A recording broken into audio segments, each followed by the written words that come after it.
Bom dia, caros amigos. Estamos aqui mais uma vez para mais um PapMan, reunindo alguns milhares de professores do nosso país inteiro. Agora transmitido, à distância, o que facilita a todos aqueles que residem no interior e têm interesse de participar desse grupo enorme que nós construímos. Desta vez, como sempre, temos novidades. Todos os temas deste PapMan estão ligados diretamente à sala de aula. Vamos ter um professor que está estreando agora, o professor Ivail Muniz, que vocês ainda não conhecem, mas vão conhecer. E tudo mais vai acontecer da mesma maneira como fizemos anteriormente. Na sexta-feira, nós teremos a avaliação, também, como sempre. Teremos, no final da manhã, a reunião geral de perguntas e respostas. Durante essa semana, inclusive, vocês devem reunir qualquer tipo de pergunta que queira fazer a nós 8 professores palestrantes. E durante essa sessão final da sexta-feira, eu vou anunciar, finalmente, a Olimpíada do Professor de Matemática, que eu já tinha anunciado há anos atrás, mas durante a pandemia a coisa não aconteceu, e agora ela está de vento em popa, e agora no segundo semestre ela vai acontecer em 3 fases.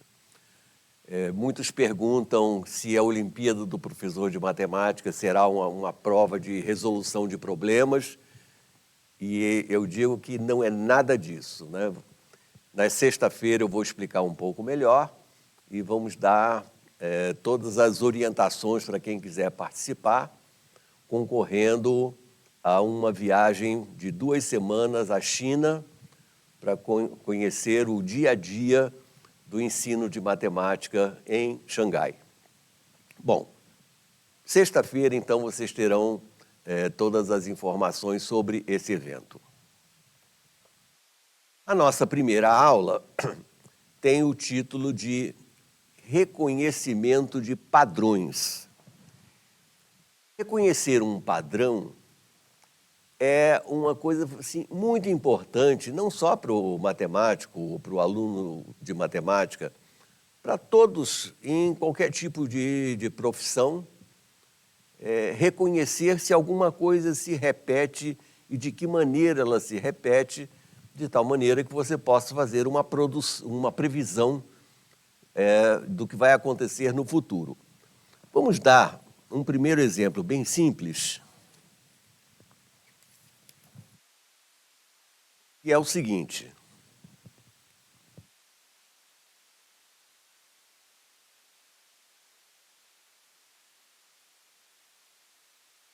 Veja só, você tem um clube dos apaixonados por Pitágoras que escreveu no muro uma sequência com essa palavra.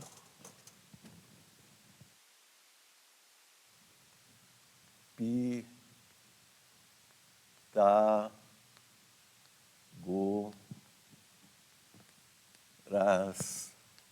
E continuou repetindo.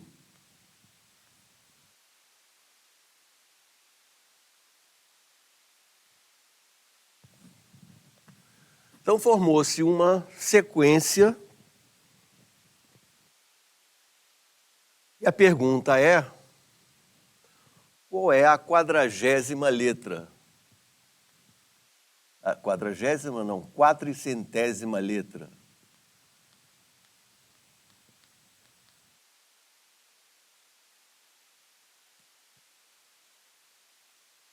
Ora, esse primeiro problema, bastante simples, ele é muito bom para a sala de aula. Mais ainda, se ele for trabalhado em sala de aula, é importante que o professor não dê nenhuma dica de como começar a pensar. Deixar com que os alunos inventem alguma maneira de descobrir qual é a letra de ordem de número 400 dessa lista enorme. Uma questão como essa, ela pode ser colocada no meio de outras em um teste, porque, na verdade, ela não faz parte de matéria nenhuma. Não é uma questão de álgebra, nem de geometria, nem sobre funções, nem combinatória. É uma questão de raciocínio. Que tipo de raciocínio o aluno deve descobrir, desenvolver, para responder essa simples pergunta? Qual é a letra de ordem 400 nessa lista?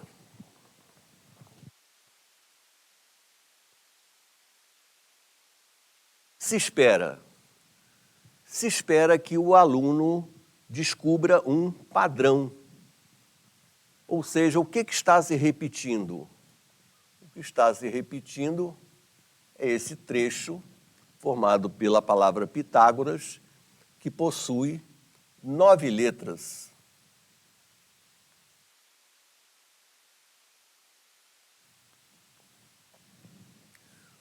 Ora, então, de 9 em 9, tudo se repete.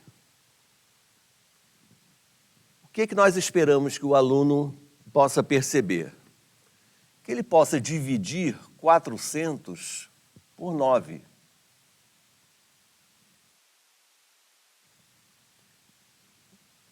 Pode dispensar a calculadora. Vamos fazer do jeito antigo. 4 vezes 9, 36 para 44. 4 vezes 9, 36 para 44. Isso significa o quê? Que se eu chegar e escrever 400 letras, eu terei 44 grupos inteiros, e aqui o resto, né?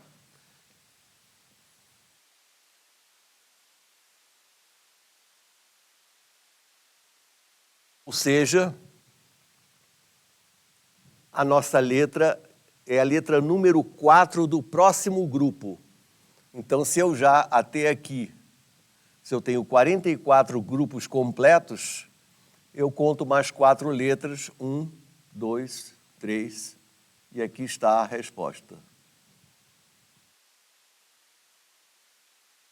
A letra de número 400 é A.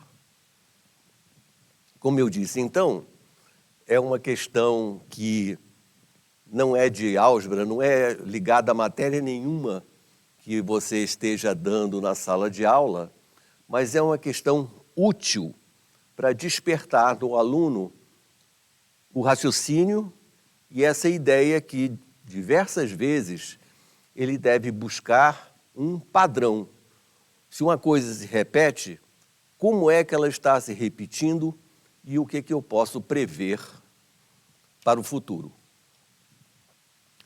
Bom, esse foi evidentemente um exemplo bem simples, vamos passar para diversos outros que também são bem interessantes. Bom, agora a nossa questão é essa aqui. Uma máquina funciona todos os dias, sem parar. Deve receber manutenção a cada 25 dias, sendo que o dia de manutenção também é dia de trabalho. Ela foi instalada, recebeu manutenção e começou a trabalhar numa terça-feira.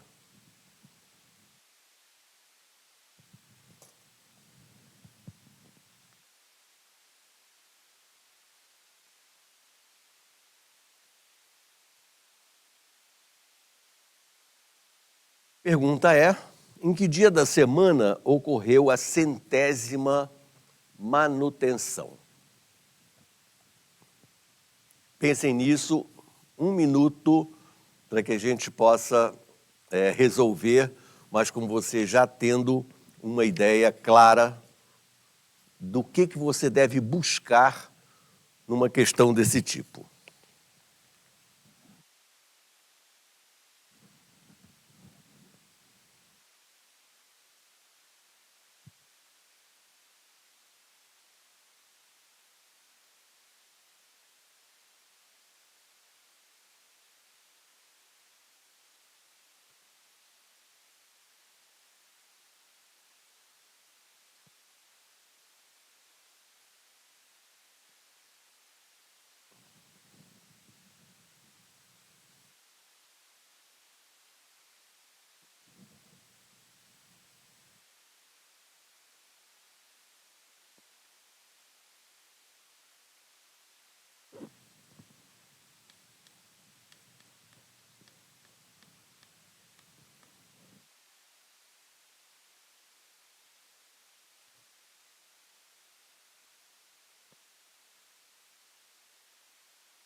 Muito bem, vamos ver? A primeira manutenção ocorreu em uma terça-feira.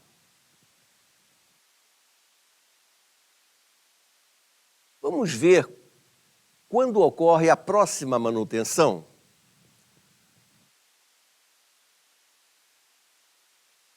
É preciso que se passem 25 dias.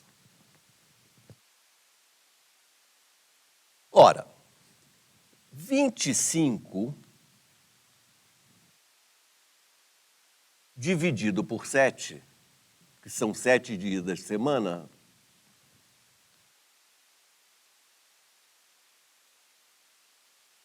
indica claramente que em 25 dias eu tenho 3 semanas inteiras e mais 4 dias.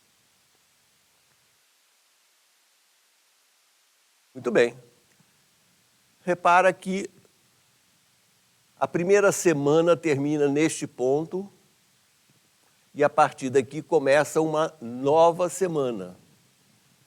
Tá. Vamos ver isso com calma. Se eu estou numa terça-feira, 4 dias depois, quarta, quinta, sexta, sábado. Então, 4 dias depois de uma terça-feira, a segunda manutenção cai no sábado. Em seguida, 3 semanas inteiras se passam e mais 4 dias para a próxima manutenção. Sábado, domingo, segunda, terça e quarta. A partir daí, 3 semanas inteiras mais 4 dias. Quinta, sexta, sábado, domingo. 3 semanas mais 4 dias. Segunda, terça, quarta, quinta. Mais 4 dias. Sexta, sábado, domingo, segunda.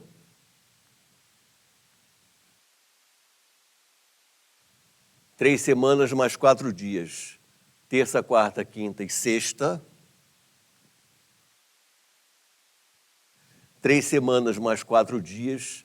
Sábado, domingo, segunda e terça.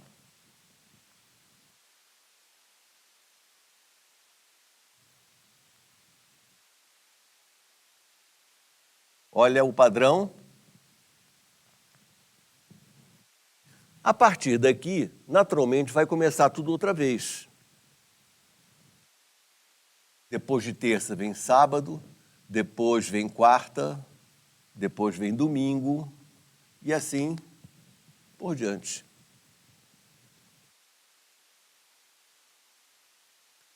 Bom, cada vez que o número da manutenção é múltiplo de 7, você cai numa sexta-feira.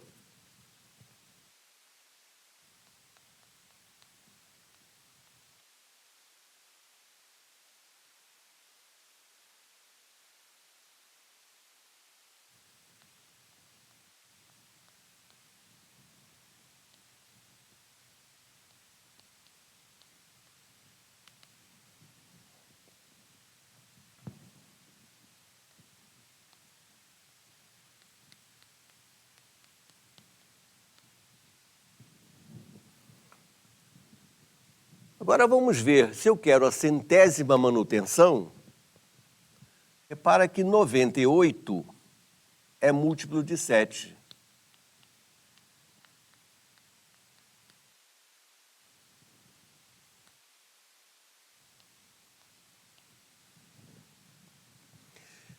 A manutenção número 98, como 98 é múltiplo de 7, a manutenção número 98 cai numa sexta-feira.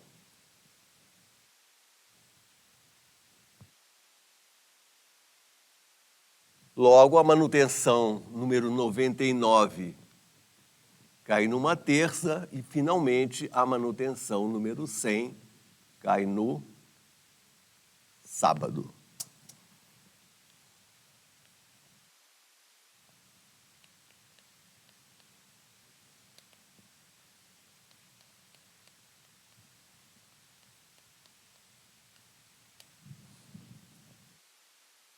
Observaram bem? Mais um problema que não se liga a matéria nenhuma do nosso currículo do ensino médio, mas é extremamente importante que o aluno também desenvolva esse tipo de raciocínio. Né? Se alguma coisa se repete, buscar qual é o padrão de repetição para que a gente possa, então, fazer previsão a respeito de alguma coisa que ocorra no futuro. Como eu disse, o reconhecimento de padrões, ele é importantíssimo em qualquer atividade científica. Experimentos de física, de química, biologia, tudo que você faz muitas vezes de forma repetitiva, pode acontecer que exista um padrão nessa repetição, e aí, estudando esse padrão, você possa, então, descobrir uma lei que represente todas essas suas experiências.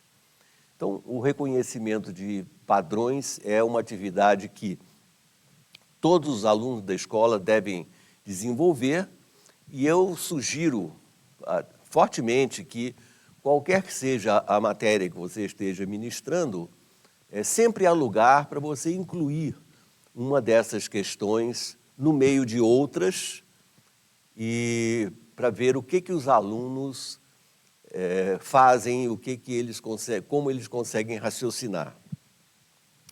Digo mais, numa questão desse tipo, não adianta o professor dar nem uma dica inicial. Se o professor dá uma dica inicial, olha, observe que a semana tem 7 dias, aí acabou a graça, não é? O interessante é ver o aluno reunir essas informações e descobrir de que maneira ele pode, então, distinguir o padrão de repetição da questão. Não é? Vamos lá. Vamos ver mais exemplos.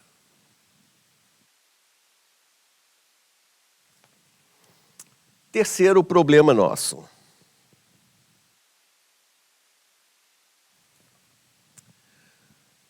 Esse desenho que você está vendo é uma faixa ilustrativa muito antiga do tempo dos romanos.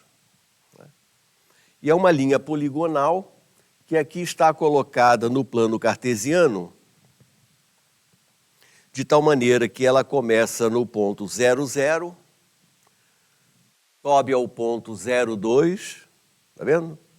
Anda para a direita até o ponto 2, 2, desce uma unidade, anda uma unidade para a esquerda, volta ao eixo do X, no ponto 1, 0, e caminha 2 unidades para a direita até chegar no ponto 3, 0.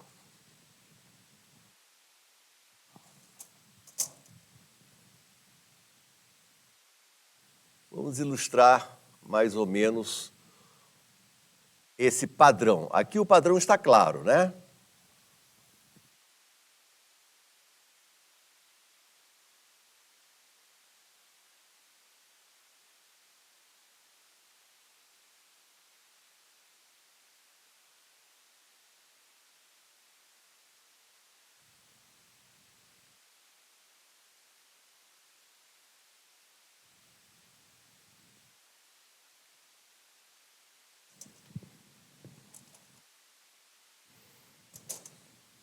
Partimos da origem, tá? Subimos 2 unidades, depois 2 unidades para a direita,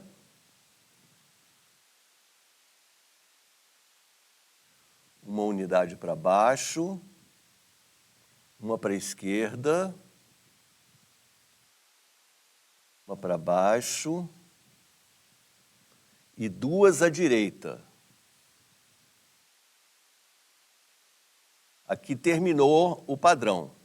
A partir desse ponto, que é o ponto de abscissa 3,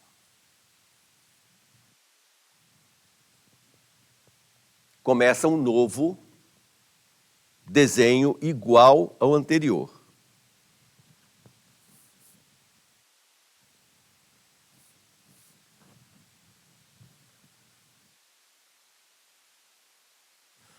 Muito bem. Observemos o comprimento de cada padrão. Vamos somar as unidades. 1, 2, 3, 4, 5, 6, 7, 8, 9 unidades.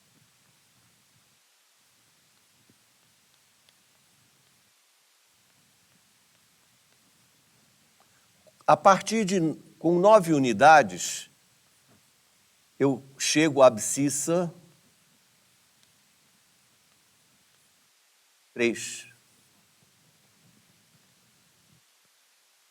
Então, cada vez que você tem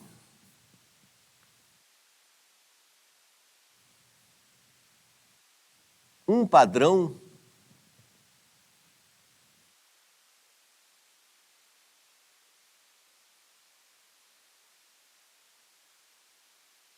você chega a um ponto de abscissa 3 vezes 1. Muito bem. Então, o que nós temos? Nós precisamos andar 2.023 unidades.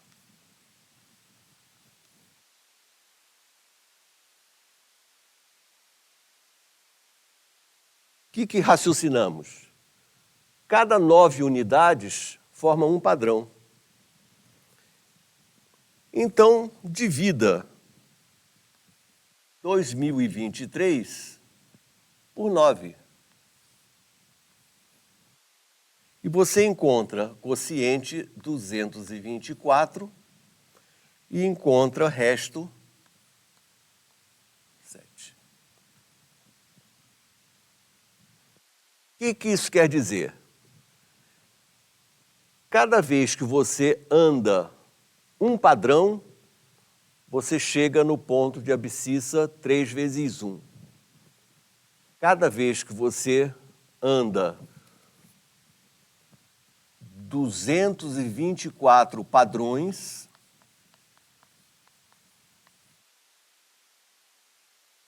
você chega no ponto de abscissa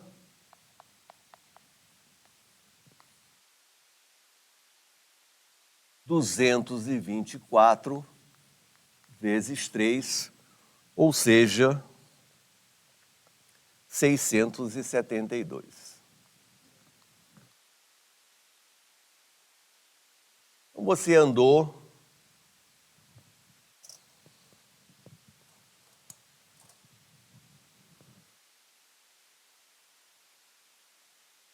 224 padrões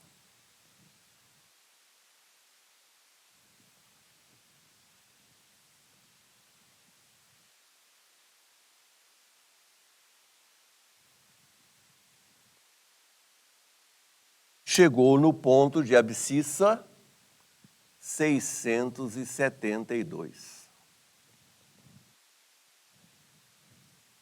Correto? E agora o que temos ainda? Temos 7 unidades para percorrer. 2, 3, 4, 5, 6, 7. Aqui está o final do percurso.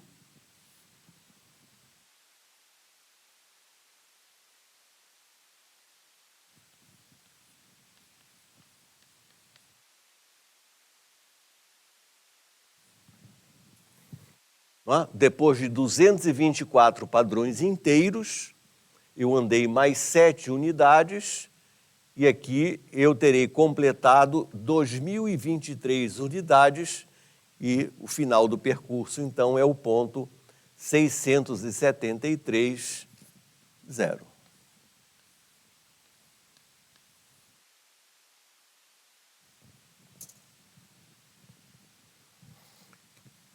Então, nós vimos aqui um problema de reconhecimento de padrões, né, ligado ao plano cartesiano.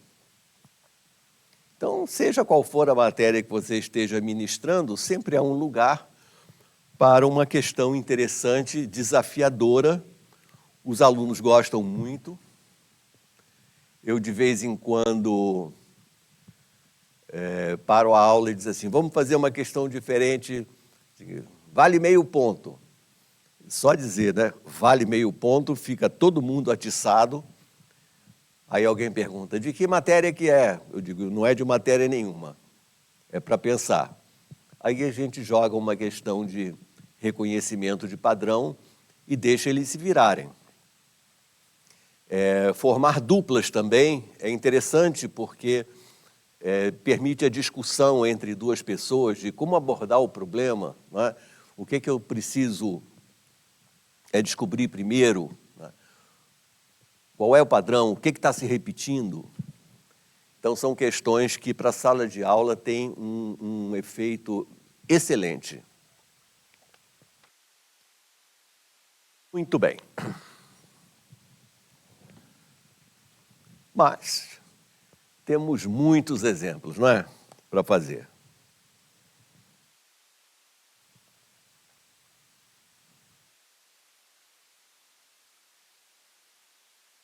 As questões de reconhecimento de padrões, elas ultimamente andam aparecendo nos vestibulares.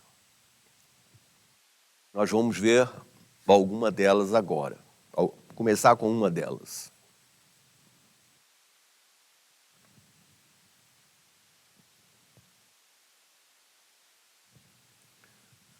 Essa questão, ela foi da questão recente do vestibular da Federal do Rio Grande do Sul. A questão era da prova objetiva. Eu não coloquei as opções aí. O enunciado original era o algarismo das unidades desse número 9 elevado a 99 menos 4 elevado a 44 aí tínhamos 5 opções. Então aqui está mais seco, mas a questão é exatamente a mesma. Questão de vestibular, portanto. 1 minuto para você pensar em como abordar isso. Daqui a pouquinho a gente resolve.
Esse é um número gigantesco, 9 elevado a 99 menos 4 elevado a 44 não cabe na sua calculadora.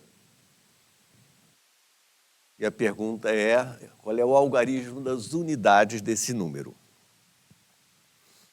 Vamos inicialmente fazer alguma coisa que é bastante natural. Substituir o 9 por 3 ao quadrado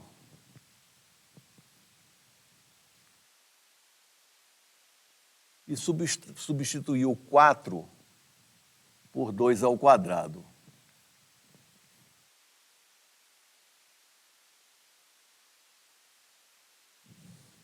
Ok? Ficamos, então, com 3 elevado a 198 menos 2 elevado a 88. 3 elevado a 198 é um número gigantesco, né? Não cabe na calculadora. Mas vamos ver como evoluem as potências de 3.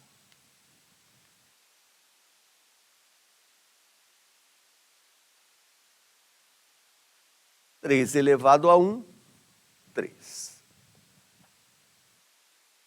3 ao quadrado, 9. A partir daí, eu vou anotar somente o algarismo das unidades. 3 ao cubo tem como algarismo das unidades 7. 3 ao cubo é 27. 3 à quarta basta multiplicar um número que termina em 7 por 3. Um número que termina em 7 multiplicado por 3 termina em 1.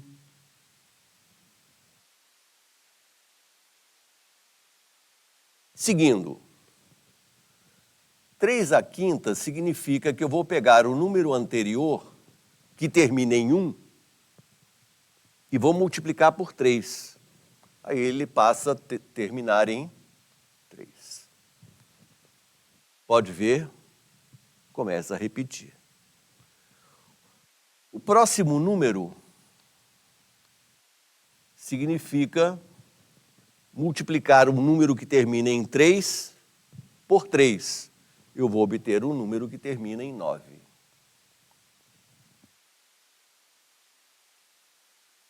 O próximo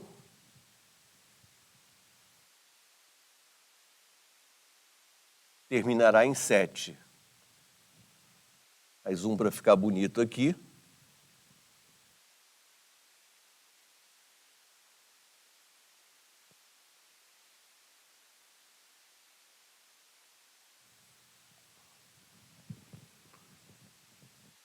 Então você percebe que há uma repetição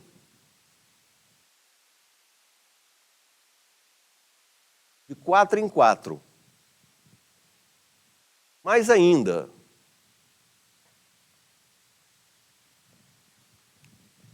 cada vez que o expoente é múltiplo de 4, o algarismo das unidades é 1. Então, aqui no rascunho, né? 3 elevado a um múltiplo de 4 é alguma coisa que termina em 1.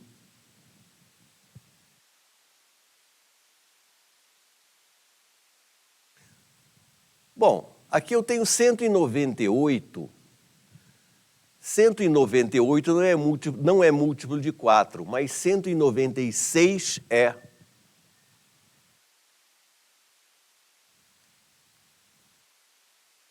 Então, 3 elevado a 196 tem como algarismo das unidades 1.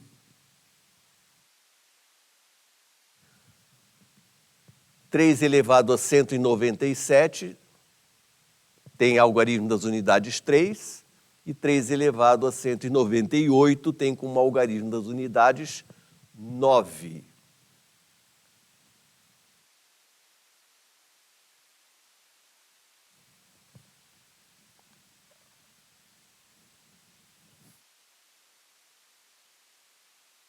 Muito bem, a metade eu já fiz.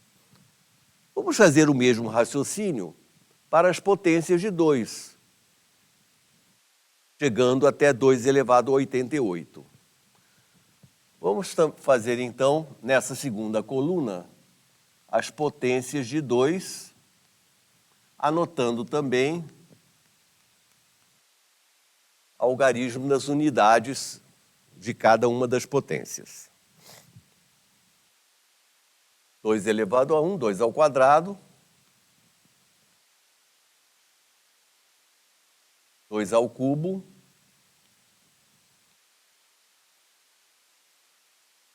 2 à quarta, 16, o algarismo das unidades é 6. 2 elevado à quinta é 32. Portanto, o algarismo das unidades é 2 e começa a repetir outra vez.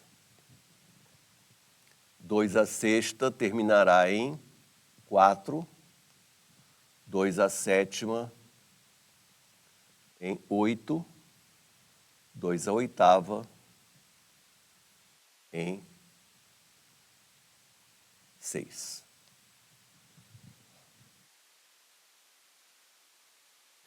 Padrão também é de 4 em 4.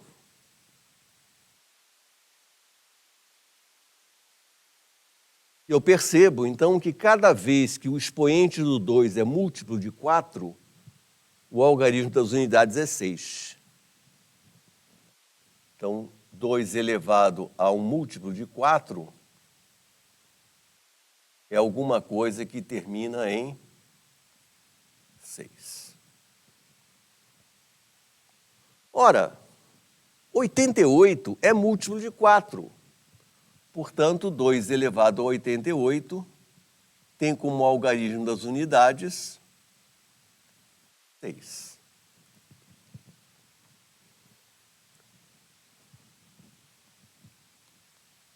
Já posso responder, então, a minha questão.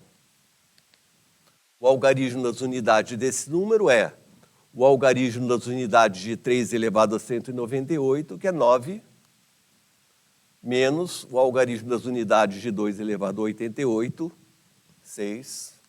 Portanto, a resposta é 3.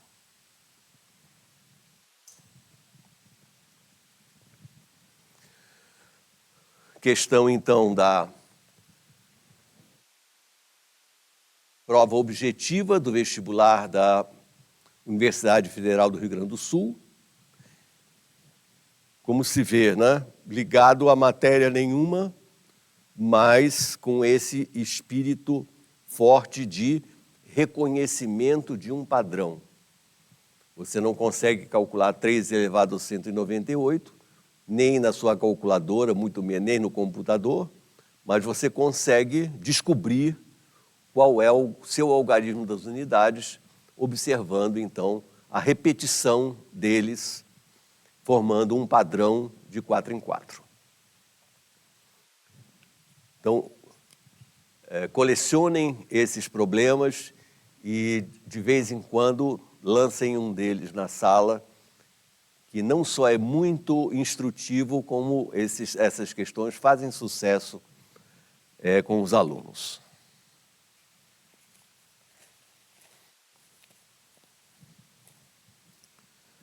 Bem, nosso próximo problema é muito bonito.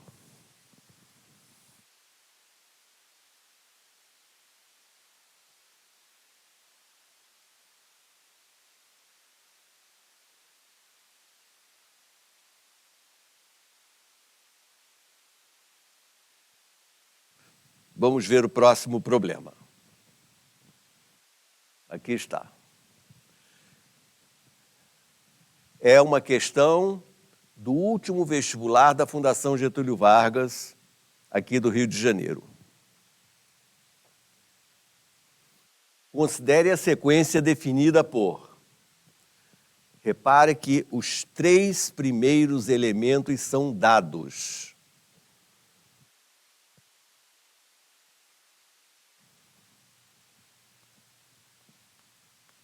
O segundo é 2, o terceiro é 3. E há uma relação de recorrência. A partir daí, para todo n maior ou igual a 4, a n é igual a índice n menos 3 mais a índice n menos 1. Uma questão inédita, nunca tinha aparecido antes uma recorrência desse tipo.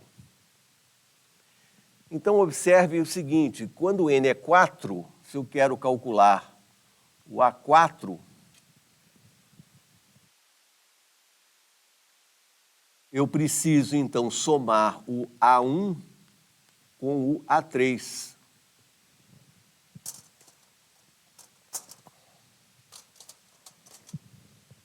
Então, a soma desses dois aqui, ó,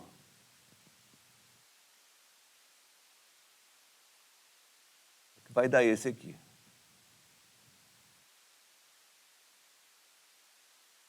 Então, cada termo é o anterior somado com o 3 vezes antes dele. 3 mais 1, 4.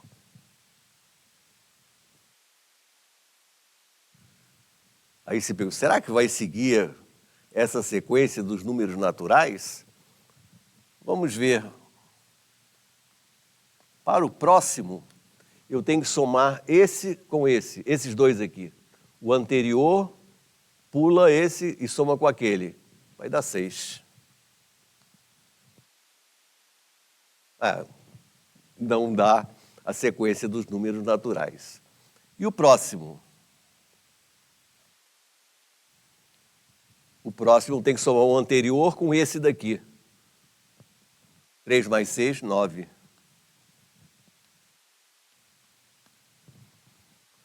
Bom, a pergunta não é para calcular o termo de ordem 2022. É só dizer se ele é par ou ímpar. Bom, presta atenção. Vamos fazer isso aqui, anotando as paridades desses números. Vou escrever em linha. Primeiro, ímpar. Segundo, par. Terceiro, ímpar. A partir daí, eu tenho que somar o anterior com o anterior do anterior dele. Então, para o próximo termo, eu tenho que somar esse com esse. Ora, ímpar mais ímpar dá par.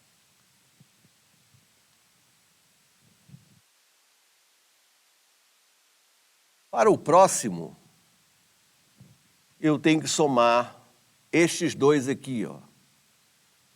Par mais par é par.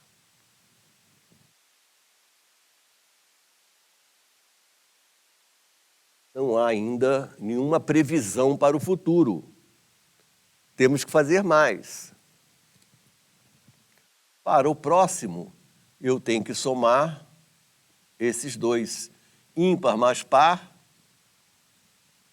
ímpar. Nada ainda. Para o próximo, par mais ímpar, ímpar. Algum padrão? Nada. Insista. Para o próximo, par mais ímpar, ímpar.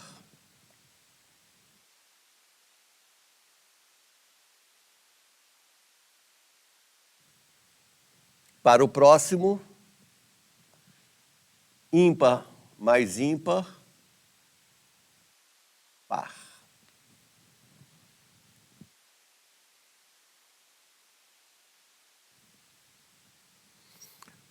Para o próximo, ímpar mais par, ímpar. Será que já dá para perceber um padrão?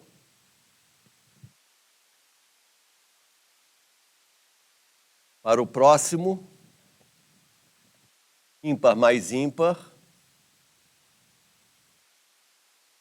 par. Olhem com cuidado essa sequência e procurem o padrão. Olha como começa. IPI, olha aqui, ó.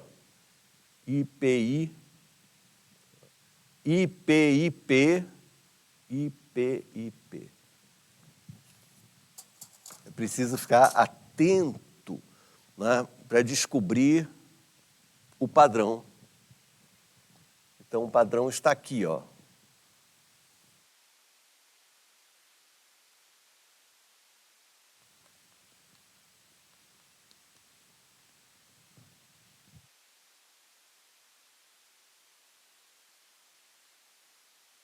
IPI, PP, II. IPI, PP, II. Então, 1, 2, 3, 4, 5, 6, 7. O padrão tem 7 letras.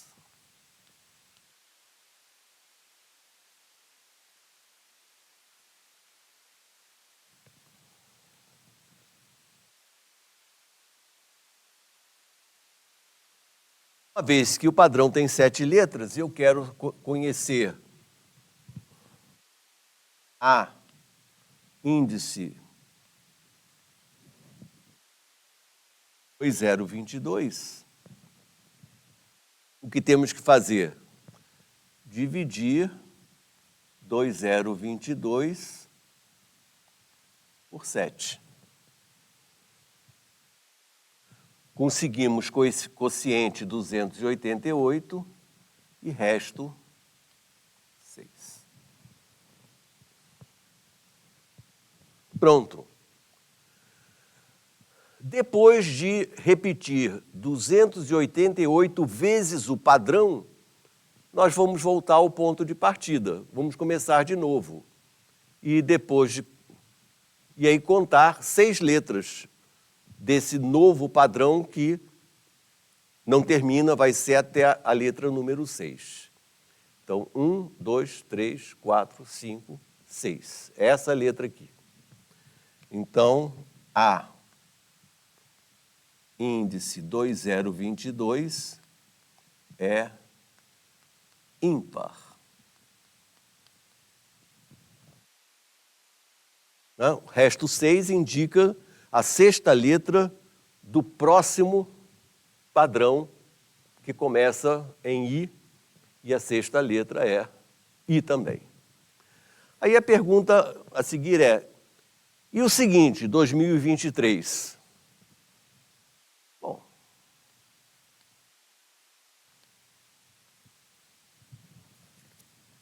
a 6ª letra, ímpar. A próxima, ímpar também.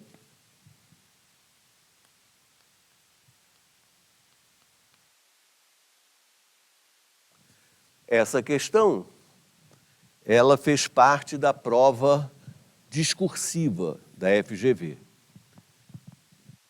Aquela que nós fizemos do Rio Grande do Sul era da prova objetiva.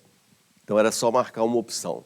Essa não. Essa o aluno tinha que escrever o seu raciocínio, né, mostrando como ele descobriu esse padrão e fazendo a conta necessária para descobrir a resposta. Grande parte, não todos, dessas questões de reconhecimento de padrões, o que a gente tem que fazer é uma simples divisão. Achar quociente e resto. O quociente você joga fora, porque significa um número de padrões inteiros que foram percorridos, e o que interessa é o resto, porque vai indicar para o próximo padrão qual é a localização do elemento que está sendo perguntado. Essa questão eu achei difícil. Ela realmente não se prende também a matéria nenhuma, mas buscar esse padrão entre o par e o ímpar é delicado e precisava ter feito com bastante atenção. Bem, o próximo exemplo, eu só vou passar por ele porque ele está resolvido na aula escrita e eu quero ter esse tempo final para abordar um problema muito importante. Problema 6, que nós não vamos fazer aqui, mas eu recomendo que vocês façam quando estiverem lendo o material escrito. Nós começamos com duas circunferências e as suas tangentes. E aí inicia-se uma sequência de circunferências, cada uma tangente à anterior e tangente às duas retas, descobrir que padrão os raios dessas circunferências possuem, de tal maneira que você, possuindo os dois primeiros raios, como você pode descobrir qualquer outro, por mais longe que esteja. Então, essa questão, que não faremos aqui, está resolvida na aula que vocês vão receber. E nós vamos fazer aqui o problema 7.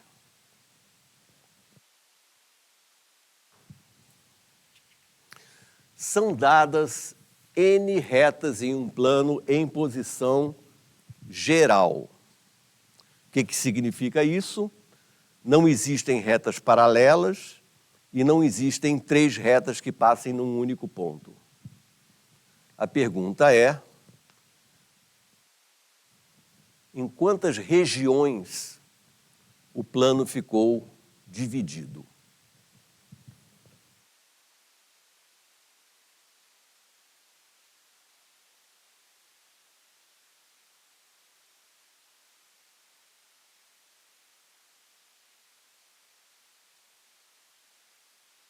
Então, N é o número de retas, né? E vamos colocar AN como número de regiões.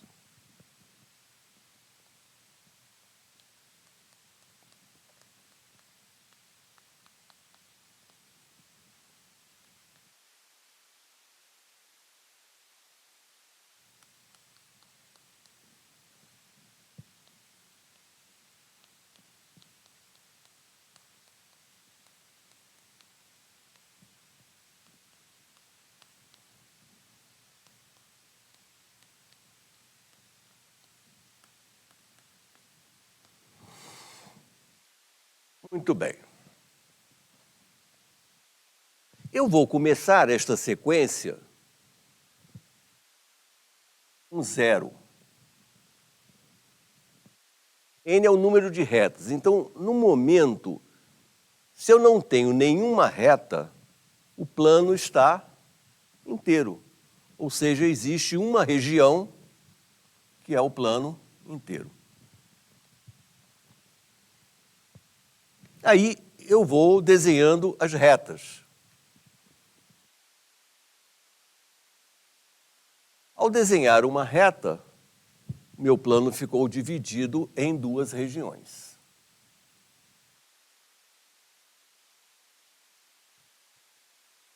Bom,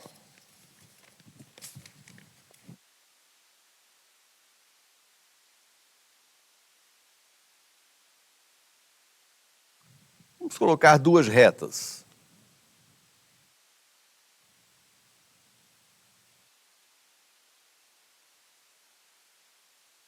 Evidentemente, são 4 regiões.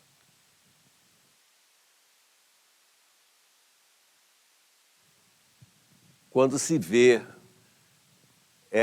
o início dessa tabela, né? 1, 2, 4, o que a gente leva a pensar? 8, né? Será que é esse o padrão? 1, 2, 4, 8?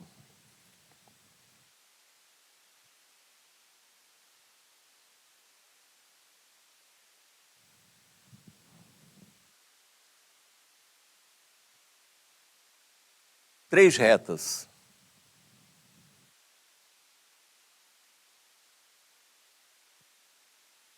Uma região aqui no centro, em seguida em volta. 2, 3, 4, 5, 6, 7. Epa! Padrão que eu esperava não aconteceu.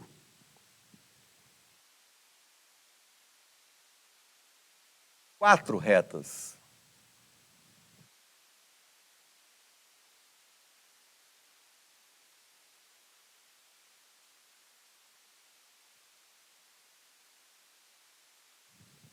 Conta.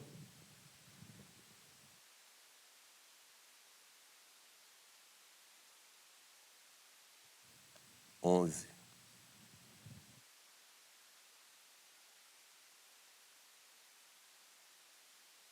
Que padrão será esse, não é?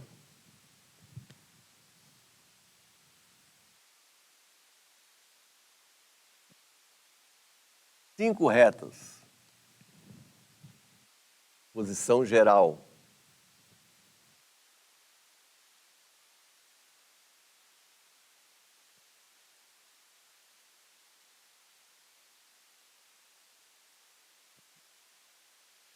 E aí? Vou contar aqui no meio. 1, 2, 3, 4, 5, 6 são as regiões limitadas. Vamos começar aqui. 7, 8, 9, 10, 11, 12, aqui, ó. 13, 14, 15, 16.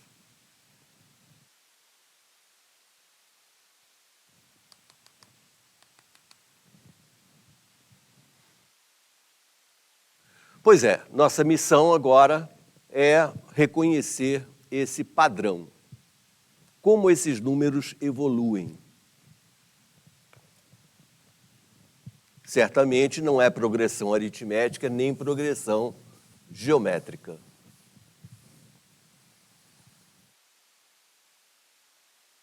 Então vamos elaborar o seguinte raciocínio.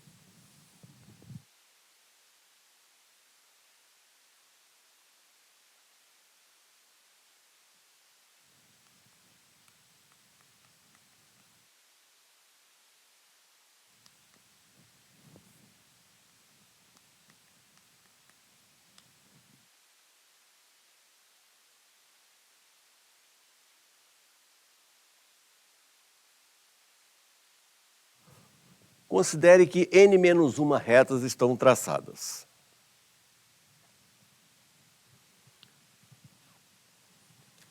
A índice n-1 é o número de regiões.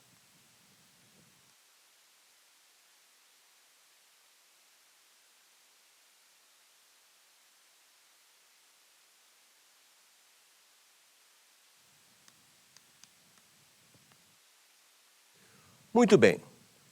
Se eu já tenho n-1 retas traçadas, e essa é a quantidade de regiões, eu vou desenhar agora a reta de número n.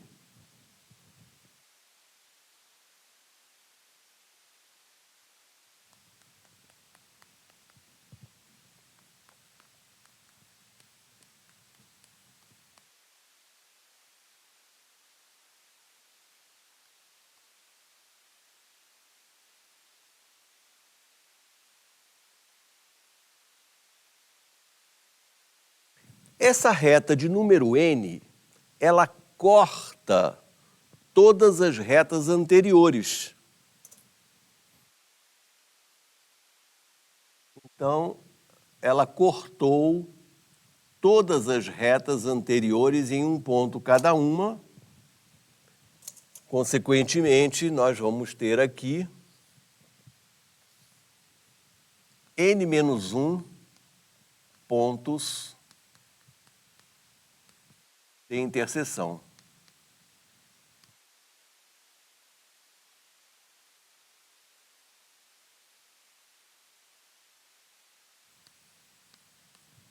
Então, essa é a reta de número n. Essa reta cortou as n-1 retas que já estão traçadas, não é? Então, eu tenho n-1 pontos de interseção. Se eu tenho n-1 pontos de interseção, a própria reta ficou dividida em quantas partes? 3 pontos de interseção, a reta ficou dividida em 4 partes.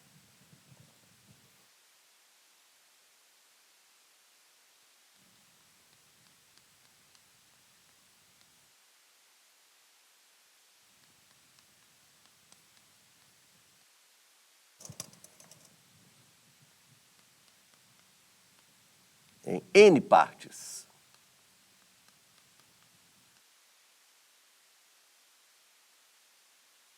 Ora, cada uma dessas partes, seja ela infinita ou não um segmento, cada uma dessas partes dividiu uma região em duas. Então, essas N partes formaram N novas regiões. Né? Cada uma dessas partes dividiu uma região antiga em duas, uma à esquerda dela, outra à direita dela. Então, há N novas regiões.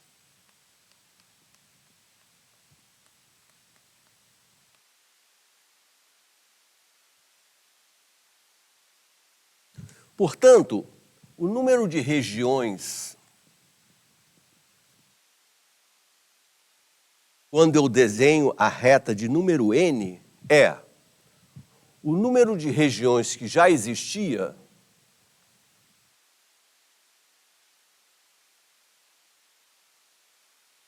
mais n novas regiões.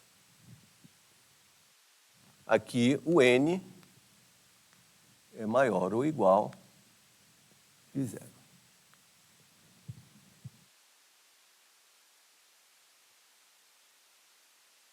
Vocês podem ver que nessa tabela cada número de regiões é o número de regiões antigas mais o n correspondente. 2 é 1 mais 1, 4 é 2 mais 2, 7 é 4 mais 3, 11 é 7 mais 4, 16 é 11 mais 5, e assim por diante. Portanto, a sequência AN segue esta recorrência, formando este padrão que não se reconhece facilmente, mas nós vamos descobri-lo agora. Se o n for relativamente pequeno, digamos, n igual a 20, eu sou capaz de prolongar essa tabela, né, fazendo exatamente a mesma construção. Cada novo elemento é o anterior somado com o que está em cima dele, e descubro numericamente, né, com 20 regiões, com 20 retas, com quantas regiões o plano ficou dividido. Mas, para dar um raciocínio geral, nós vamos fazer o seguinte. Vamos escrever que o A1 é igual a 1. Vamos escrever que o A2, por esta recorrência, é o A1 mais 1. O A3 é o A2 mais 2, não é? A3 é o A2 mais 2. A4 é igual a A3 mais 3. A4 é o A3 mais 3, etc. E o AN, portanto, é o AN menos 1 mais N.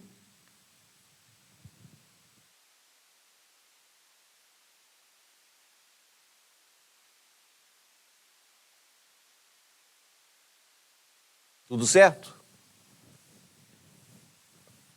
O que fazemos agora? Tomamos tudo. Ao somar, observe, A1 de um lado, do outro. A2 de um lado e do outro. A3 de um lado e do outro. A4 de um lado e do outro. O AN-1 existe aqui em cima. Corta com esse. O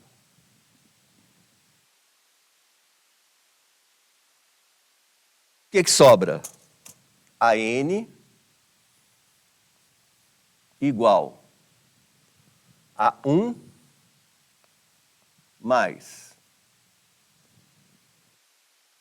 Agora vamos escrever o que vem após.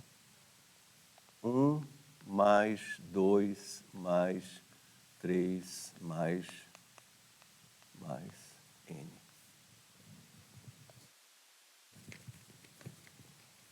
Reconheceram bem, não é?